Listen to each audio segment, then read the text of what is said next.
I need you guys to come back up here. Wait a second. Just trust me, okay? I need you guys back here now. Wait a minute, what am I looking at? This figure here.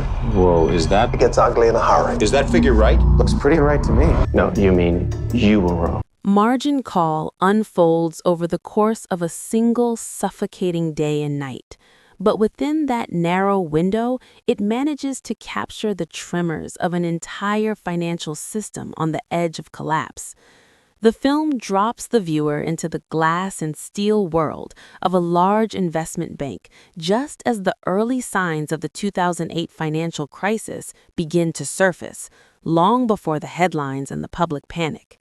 There is no sweeping historical montage or external explanation at the beginning. Instead, the story places you inside boardrooms, trading floors, and quiet offices, where danger arrives not as explosions or gunfire, but as numbers on a screen that suddenly stop making sense. The tension is intellectual and moral rather than physical, yet it builds with the same intensity as any thriller. At the center of the story is Peter Sullivan, a junior risk analyst who represents the new generation of mathematically gifted employees drawn into the financial sector. When layoffs strike the firm, his supervisor is abruptly fired and escorted out of the building, but not before passing Peter a flash drive with an unfinished risk model and a warning to be careful. This opening moment is crucial because it establishes the film's core theme, knowledge as both power and burden. Peter is not a villain, nor is he a hero in the traditional sense. He is simply someone capable of understanding what others have chosen to ignore. And once he completes the model late at night, he realizes that the firm's exposure to mortgage-backed securities is catastrophic. The projected losses are so extreme that they exceed the firm's total market value, meaning that if the market shifts even slightly, the company will effectively be insolvent. What makes this realization so powerful is how quietly it happens. There is no dramatic music cue announcing disaster. Instead, Peter stares at his screen, recalculates, double-checks, and slowly understands the implication of what he has found. This moment reflects one of Margin Call's greatest strengths, its respect for the intelligence of the audience. The film does not over-explain complex financial instruments, but it also does not mystify them. It communicates the stakes through character reactions, through pauses in conversation, and through the sudden urgency with which Peter's superiors are called back into the office. As the night progresses, the information moves up the corporate ladder, from Peter to his immediate boss, then to department heads, and eventually to the firm's top executives.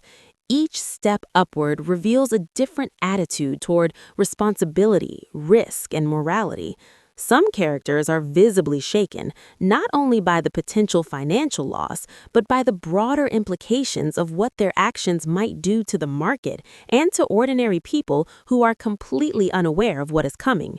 Others are more pragmatic, viewing the situation purely as a business problem that must be solved before the opening bell rings in the morning.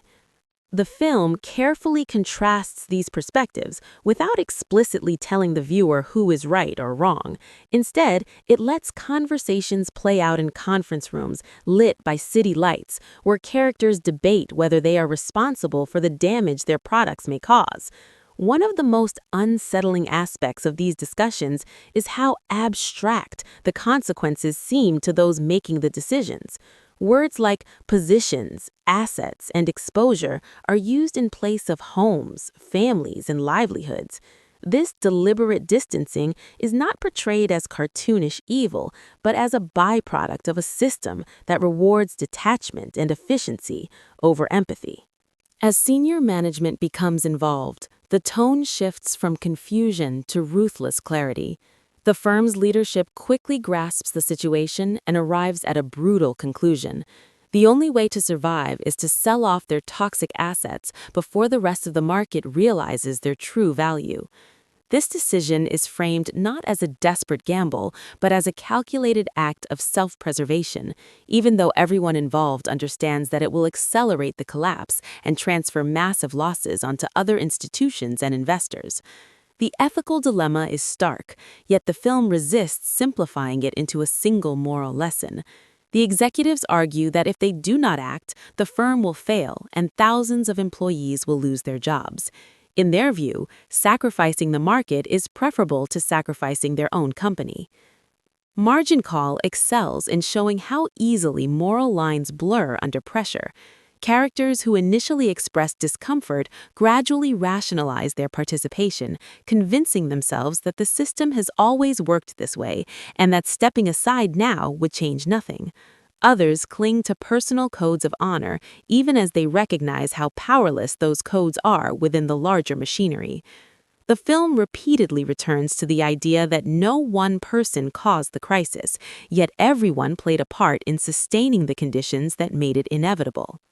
The following morning, as the trading floor comes alive, the film reaches its most intense phase.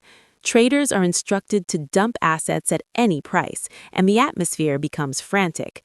Phones ring non-stop, voices overlap, and relationships that once seemed professional and stable begin to fracture. Traders realize they are selling products they would never buy themselves, and the trust that underpins financial markets starts to erode in real time. This section of the film is shot with relentless momentum, mirroring the speed at which the market itself can turn against those who depend on it. What is particularly striking is how the film avoids sensationalizing the chaos. There are no dramatic camera tricks or exaggerated performances.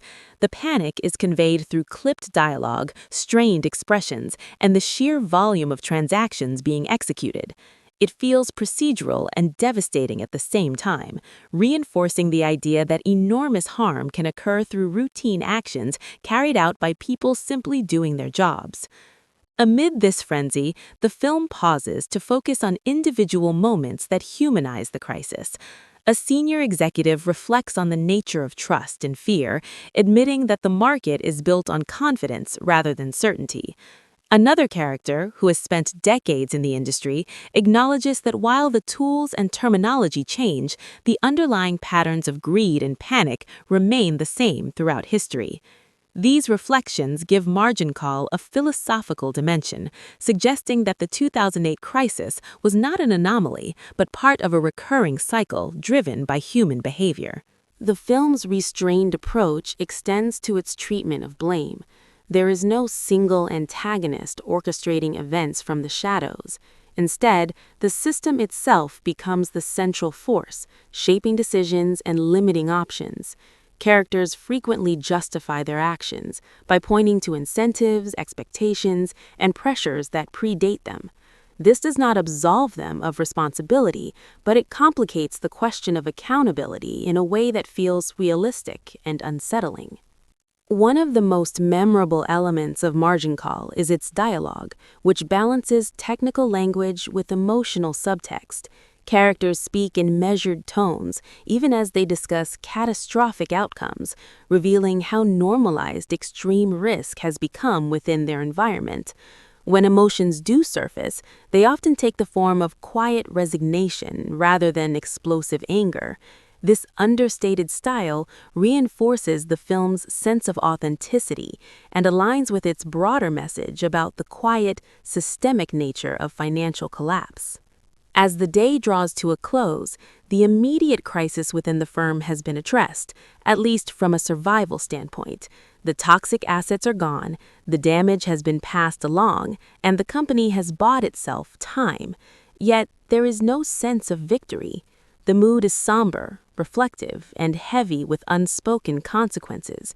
Characters are left to grapple with what they have done and what it means for their own sense of identity. Some appear numb, others conflicted, and a few seem disturbingly at peace with the outcome. The film's ending resists easy closure. It does not show the broader fallout of the crisis or the eventual reckoning that would come years later. Instead, it lingers on the personal aftermath, emphasizing that while institutions may survive or fail, Individuals must live with their choices. This focus reinforces Margin Call's central concern with morality in a system designed to obscure it. What makes Margin Call endure as a film is not just its relevance to a specific historical moment, but its exploration of universal themes: ambition, fear, rationalization, and the cost of prioritizing survival over ethics.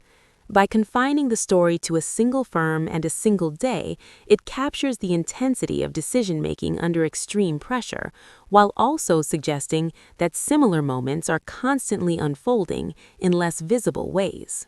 The film also stands out for its trust in the audience. It assumes viewers are capable of engaging with complex ideas and uncomfortable questions without needing clear heroes or villains.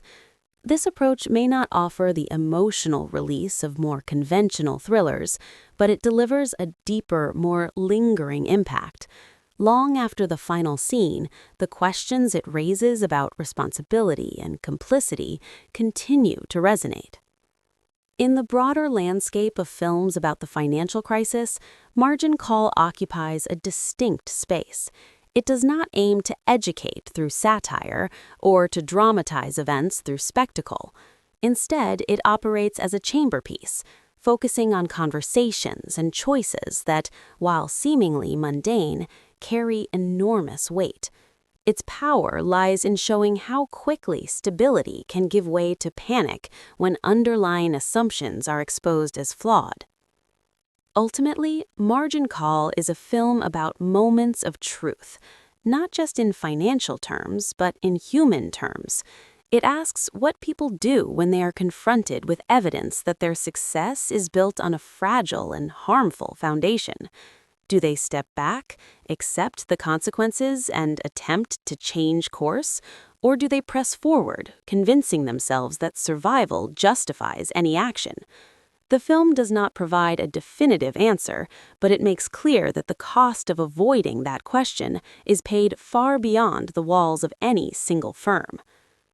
As a long-form movie discussion, Margin Call invites viewers to reflect on how systems shape behavior and how individuals navigate the tension between personal ethics and institutional demands. Its quiet intensity, sharp writing, and focus on character-driven conflict make it a compelling and unsettling portrait of a world that feels uncomfortably familiar, reminding us that the most dangerous crises often begin not with chaos, but with a spreadsheet quietly warning that something is very wrong.